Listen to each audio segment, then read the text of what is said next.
안녕하십니까. 한의학 박사 이태경 원장입니다. 오늘은 길경에 대해서 살펴보겠습니다. 길경은 초롱꽃과의 도라지 뿌리입니다. 오래전부터 사용된 본초라서 이명도 다양한데요. 고경이라는 표현은 본초 강목에 나옵니다. 리어, 경초, 백약, 부호라는 표현은 삼국지 시대에 있죠. 위나라의 오보가 쓴 오보본초에 나옵니다.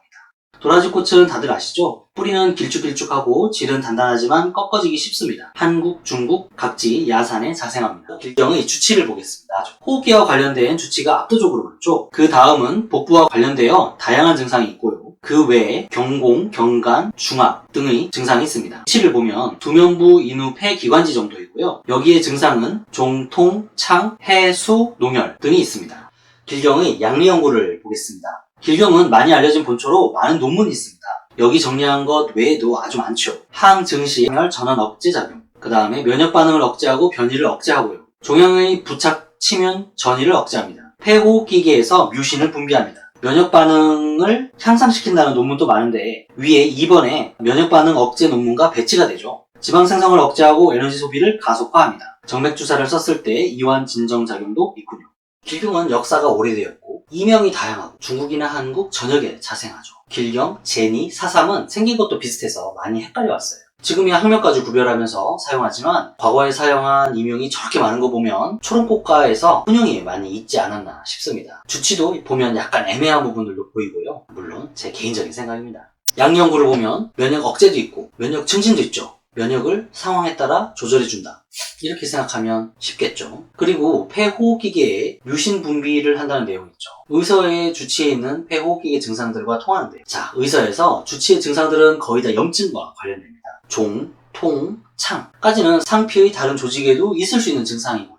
해수는 호흡기의 특징이죠. 그런데 길경이 다른 본초와 구별되는 차이가 하나 있어요. 바로 농혈이 있다는 거죠. 농혈을 배농해서 파열하거나 적기, 적취, 적괴, 징하, 폐홍 같은 완고한 증상을 제어한다는 거죠. 우리가 반찬으로도 쓸 수 있는 도라지가 생각보다 강력하죠. 길경의 주치 부위를 보면 코, 폐, 호흡기계가 모두 해당되죠. 그 외에 눈, 입안, 치아도 포함이 돼요. 여담인데 저희 아이가 치아 우식증 진단을 받고 신경치료를 하다가 마취를 하고 발치를 해야 된대요. 그래서 길경이 들어가는 처방을 투여하고 굉장히 많이 좋아졌어요. 통증은 하루 만에 잡혔죠. 도라지 무시 못하겠죠? 소화기나 정신신경계의 증상들은 적기나 다면과 관련된다고 볼 수 있습니다. 간단히 처방과 민간요법을 살펴보겠습니다.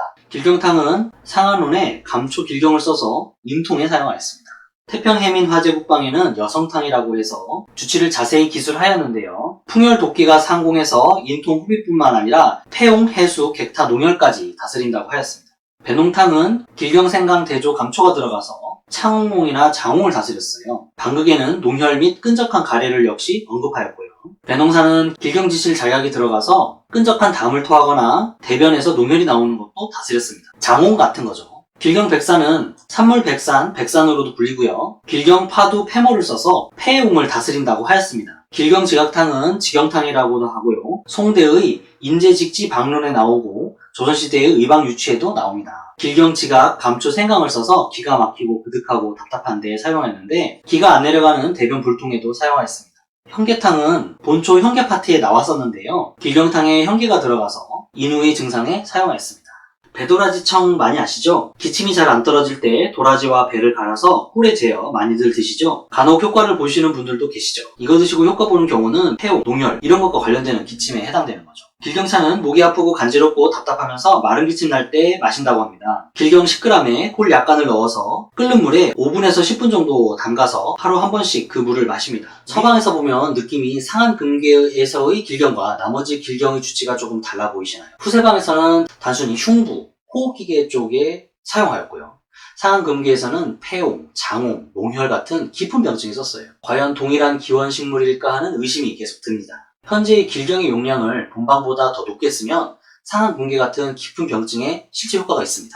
예전에 독감이 유행할 때 이때에도 저는 처방을 했고요. 방금 말씀드렸지만 저희 아이 충치에도 좋은 효과를 보였습니다. 자, 길경이 적기, 적취, 다면, 농혈 등을 제거해서 코, 인후, 호흡기계의 각종 염증 양상과 두면 부위, 눈, 입안, 혀, 치아 등의 염증까지 해결한다는 것을 보았습니다. 조직학적으로 보면 주로 분비상피에서 작용했다고 볼 수 있고요. 물론 담을 제거해서 귀를 통하게 한다는 의미로도 많이 쓰였어요. 담을 제거한다는 의미가 사실 분비 상피에서 점액 분비가 원활해진다는 것과 관련이 있어서 서로 의미가 배치되는 것은 아니죠. 주치 부위가 주로 상초가 맞기는 하지만 장홍이라든지 변농혈이라든지 장명 복통 등을 볼 때 GI 트랙의 염증에도 사용할 수 있겠죠. 실제 후세방에 좌사약으로 소화기와 관련된 처방에 종종 들어갑니다. 그래서 길경 one sentence. 길경은 주로 두 흉부의 분비 상피 조직에서 면역 기능을 조절하여 상피 조직의 기능을 회복한다. 두 단어로 축약해 보겠습니다.